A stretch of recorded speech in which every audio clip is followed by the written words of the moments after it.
Okay, go ahead. It's my personal conviction that being beholden to one instrument, I think, is suicide for a trader. Certainly, if you're starting out, because all you're doing is just looking at one particular instrument all the time. And it puts you in a place of temptation, right? Where maybe an experienced trader for 4 or 5 years, has the scar tissue to show, right? That, hey, I only need one or two trades, big trades, and I'm done for the day. Try, you can't impart that to a new, or even to a, you could say, a little bit more seasoned trader. So to me, the only solution is, don't focus on one instrument. Only focus on those instruments that are moving, right? So it's like, hey, if NQ is touch and go and playing games, then you know what? I'm just not going to touch it, But I'll keep it open, and and and I have it signal to me, right, on certain moves, right? I have audio alerts, right? When it hits certain parameters, it does get my attention on my 7 monitors. But in the meantime, then I will, like I said, go to a strategy like channel trading and/or keep my eyes open for Nvidia, Meta, Amazon, Google. Right? They're always one of those 6 or 7 provides some opportunity to do something. No, throughout the day, no question. You know, and then like I said, so I really see a 3-pronged strategy. And then on those days where I see big movements where there's volatility, then I will do an option on the equities. So I got that set up. So for me, I think using that approach, I think is better. And then what I just added today in my script, actually, I take that back. I have it added for my option script, where let's suppose for the moment I'm up, we'll say hypothetically $100 just to make the math good, and I put 10 shares, 10 contracts on Tesla. I can immediately bank 75, okay, we'll say 80%. Then I'll let the 20% run at break even, right? I haven't been doing that on futures. So I contacted Ninja, and they said that the script can be built. Whereas an example, if I want to trade 2 contracts, 3 contracts, I can get my quick scalp, right, for my 2 or 3 points that I normally get, or for, whatever. Sometimes I get 4 or 5, and then I could let that 1 or 2 contracts just run, maybe for another, but to run to break even, right? So I'm gonna do that moving forward, and I think that'll really enhance my So you're just slightly profitability. adjusting your strategy, right? Well, yeah, because I'm seeing a pattern, honestly, Robert, personally, of me being able to take great scalps, but after I take my scalps, I see the market continue on maybe for another 5 or 10 points, sometimes 15 points, you know, Okay. and I just see it too many times throughout the day. So it's like, you know what? I need to change my take profit strategy.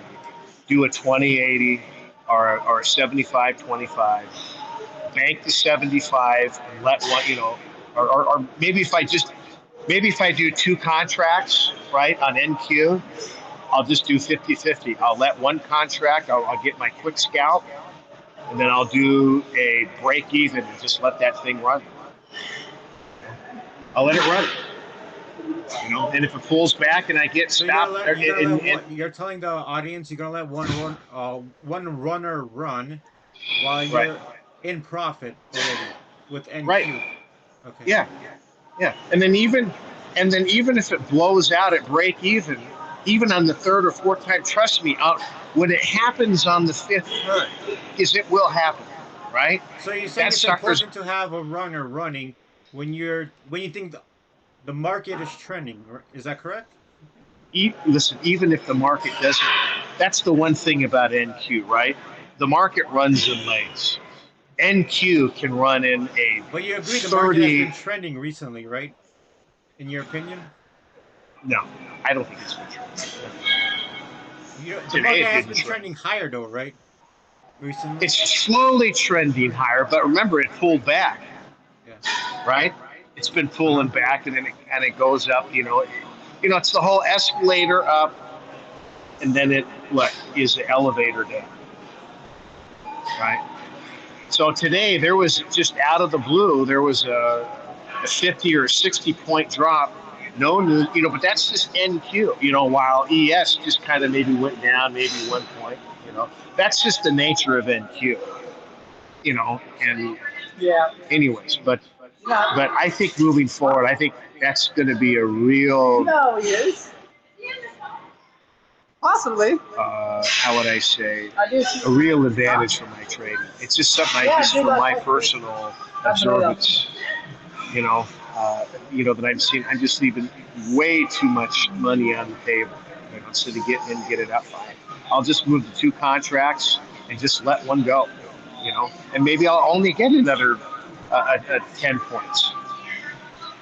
10 points at one contract, man. Who can on NQ over 10 accounts or 20 accounts? Wow, that's a pretty good day, Robert. At least for me. So you're bringing it up more accounts. I guess I will probably get a question in the audience be like, do you leave a runner for each account on your Apex trading accounts? Would you leave a runner for each account? Would you leave how many? What's the risk? How do you determine risk in that kind of situation when you want to leave one runner on? Well, I Basically, limit. Well, yeah. I limit risk. I limit risk. Number one, by taking a plus setup. Number one. Number two, I limit risk that when I get my kind of using the Gary Norton method, right? You get in, you get out. But now that I have the script, or I'm going to get the script made, I could let the other contract go, right, for a runner at break even. So even like you said, even if I get three of those in a row, no big deal. But you know what? On the fourth one or on the fifth one, it's going to pop. And when it pops, and NQ, when it pops, you know, I mean, it could really. And now remember, this could pop not only to the upside, it could pop to the downside. And NQ, when that thing drops, oh, good grief, man, you can get a 50 pointer, a 50 handle run. Imagine 50 handles or 40 handles, even 30 handles, a 10 handle, 15 handle, across 10, 15, 20 accounts, all on a copy trade. You know, at that point, it's free money, right? Because you can't lose money. You're already in the trade. You cannot lose money at that point if you're at break even, If you're a break right? even, yeah. Hmm.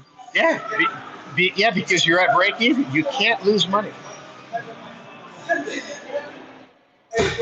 right? So to me, at that point, it's free money. The risk is eliminated at that point, right? Because it gets out on a market order, Exactly, yeah. right? It's free money at that point. Mm. So, and that to me is a great strategy, especially I think 15, 20 minutes after the market opens, as it's pretty customary for many traders, right, to get green light. Many traders don't even trade after, or don't start their trade until 15, 20 minutes after the market, because that's when kind of all the market makers, flush out their orders, and then the market determines if it's going to trend, what direction is it going to go? Is it going to go north of VWAP? Is it going to go south of VWAP? Well, that would be a great time if there's an opportunity. and the setup is there to take it, right? And you get your 2 or 3 points, 4 points, whatever, on hypothetically, we'll say on one contract, and then you let that other contract go. You know, so to me, it's nothing new, but to me, it's just an enhancement. I feel for what I am just adding to my architecture of trading. You know, and for me, I think the biggest thing that has made a difference for me, I think, is having this alternative of not having to stress or to worry or to be tempted, right? That's really what it is, to be tempted because of lack of impulse control or whatever you want to call it. I got to make money. I got to make money. You know what? It's great because I can go back to a very safe strategy, right, on the equity bumper car channel car strategy, and I could be making money, and that keeps me active and alert all day long because I'm just making little $15, $20, $25 scalps, right? Using very low risk, right? On a stock that's consolidating, so there's not going to be any big move against you. I'm always keeping an eye on NQ, right? As the giant magnet. If I see that doing weird things, right? Then I will adjust my strategy because sometimes, believe it or not, if AMD comes up on the scanner as a great channel trading strategy, sometimes things happen where it breaks out of that channel trading and then decides to go up north or south. Well, you know what? NQ is oftentimes the leader, of that reason. It starts to pull down, right? So therefore, it pulls down all the equities in that basket. Do you have favorite stocks? Since you're mentioning stocks and the NQ, and you're watching both of them at the same time, uh, Right. obviously you're looking for correlations. Do you have any favorite stocks you could tell the audience? Big cap stocks, typically the ones that a lot of momentum traders will use. Your Tesla. To me, I feel that Nvidia is probably replacing Tesla as the giant volatility mover, right? Because it ended up passing $1 trillion with the whole AI. So to me, I think I would not be surprised if Nvidia continues this upward trend, this hockey stick trend, as being the new mover in volatility. I have heard that Nvidia, because the price is very expensive, it's $725 or $22, that there's going to be a stock split. So it's my thesis that when it gets too expensive, they'll do a stock split, and then that'll bring in a lot more traders, right? Which will add much more volatility, much more uh, money making opportunity. So you got the Fab Seven, but to me, Nvidia, Tesla, uh, sometimes Netflix. But the problem with Netflix is the spread's a little thick on that. It's a little wide. Um, but I would say typically that, you know, um, what else? Meta, sometimes Meta moves pretty good. So I would typically, like you said, if you have the charts up, put it on a 1 minute. You can look at it, have some of your zones up there, the pre-market, post-market indicators up there that show the different levels throughout the day, of course with VWAP, and just keep an eye on it, because if there's nothing happening in NQ or ES, boom, just move to that. And then when NQ or ES, that's the other thing, going back to ES, hey, we had last week where ES was a stronger future than NQ, and I traded it, and it's much safer. It doesn't have the fake outs like NQ, right? So, but typically the big problem with ES is that it's such a slow mover. But on those rare occasions that it does move, I think ES is incredible, absolutely fantastic. But you have to wait. So in the meantime, instead of just waiting, being bored, playing video games, keep busy, keep sharp, keep coherent, keep your brain on alert, channel trade these equities on those certain stocks that come up on a scanner that I have.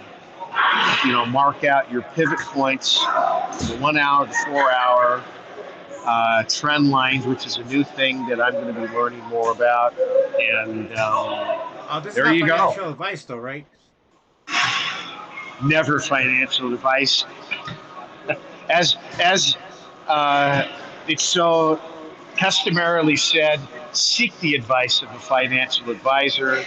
This is for entertainment purposes only. Okay.